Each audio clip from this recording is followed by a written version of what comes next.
The impossible number. Genghis Khan conquered the world. Alexander the Great built an empire. But Moulay Ismail, he conquered something else entirely. The Guinness Book of World Records recognizes him as the man with the most children in recorded history. 888 children. Some legends say the number is actually over 1,100. But this video isn't about fatherhood. It's about madness. This is the story of a sultan who adorned his walls with 10,000 human heads, who fed his enemies to pet lions, and who dared to propose marriage to the daughter of the King of France. Buckle up. We are entering the bloodiest court in history. Welcome to Crown and Chaos. The Black Guard and the Wall of Heads, Morocco, 1672. The country is in chaos. Tribes are fighting for the throne. Enter Moulay Ismail. He didn't just want to be a sultan. He believed he was a descendant of the prophet, chosen by God to rule with an iron fist. He created a monstrous army called the Black Guard.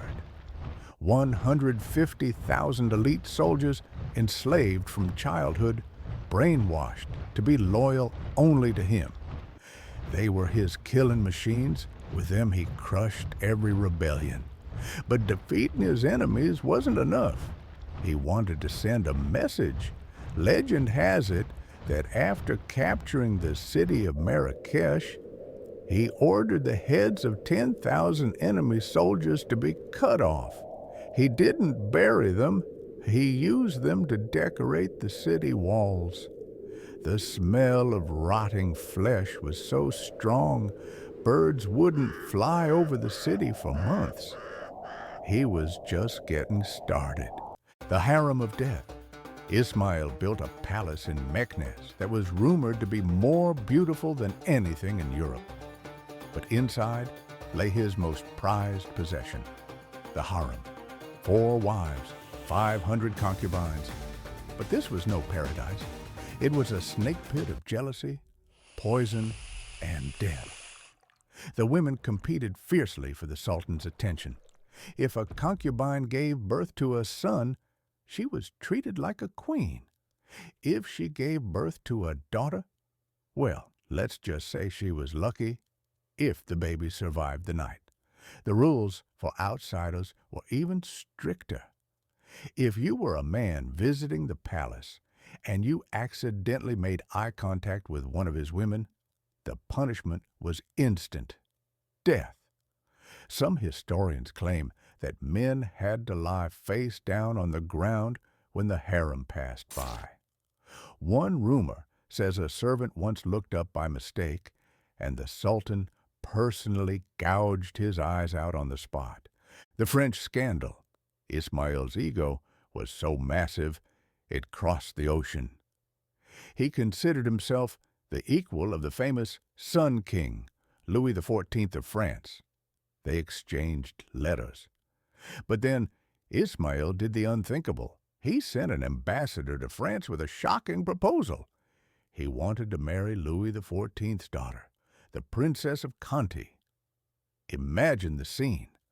A Muslim sultan, known for his harem and severed heads, asking for the hand of a Catholic French princess. The French court laughed at him. The princess famously replied, "Does he want to add me to his collection like a zoo animal?" Ismail was humiliated.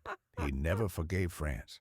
In revenge, he supposedly built a prison in his palace specifically for European Christians, treating them worse than dogs, forcing them to build his walls while chained together. The bloodthirsty legend. As he got older, his madness grew.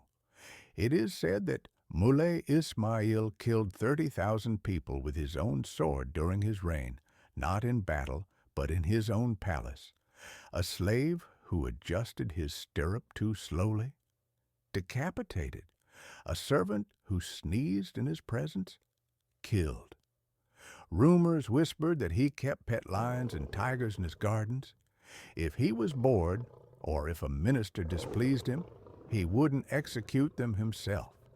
He would simply open the gate and let the cats have their lunch. Whether these stories are 100% true or exaggerated by his enemies, one thing is clear. His people were terrified to even breathe wrong around him. The biological miracle. But let's go back to the number, 888 children. How is it biologically possible? Critics said it was a lie, but modern scientists ran a simulation.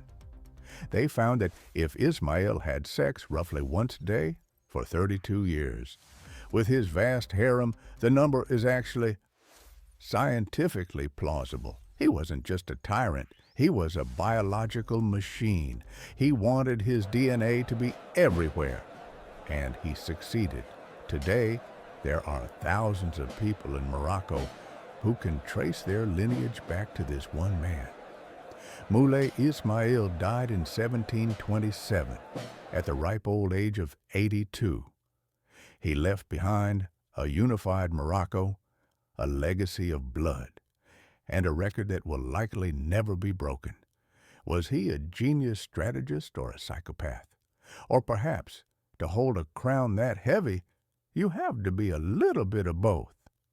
If you want to see more stories of history's maddest rulers, make sure to like and subscribe to Crown and Chaos.